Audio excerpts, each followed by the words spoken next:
When life events leave you feeling stressed out and anxious, Neil Pasricha, author of the best-selling book, The Book of Awesome, among others, suggests a simple 2-minute practice to improve the quality of your days. First, check to see if you may be suffering from decision fatigue. Let's face it, between our jobs, children, elder care, we all have too much on our plates these days. Pasricha's low-tech coping mechanism for tough emotional times is a pack of 4x6 index cards on which he writes a few things he will focus on each day.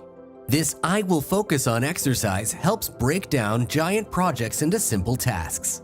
For Pasricha, a looming book deadline becomes writing 500 words, and a non-existent exercise regime becomes going for a 10-minute walk at lunch.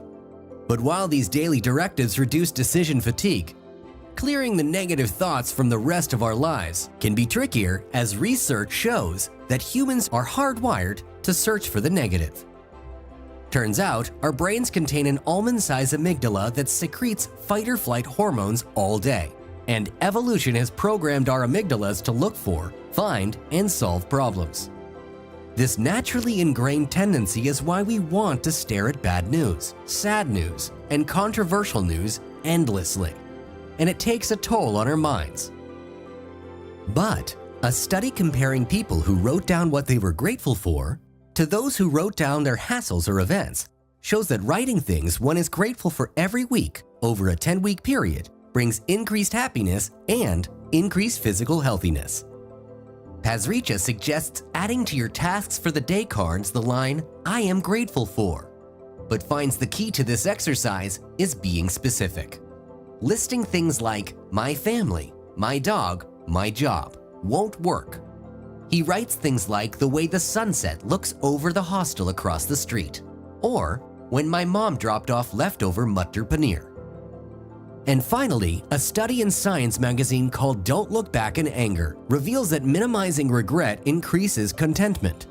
Simply put, if you share your worries, you'll more readily free yourself from them.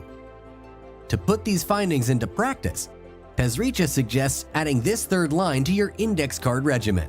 I will let go of the rude things I said to the driver honking at me, the friend I miss calling back.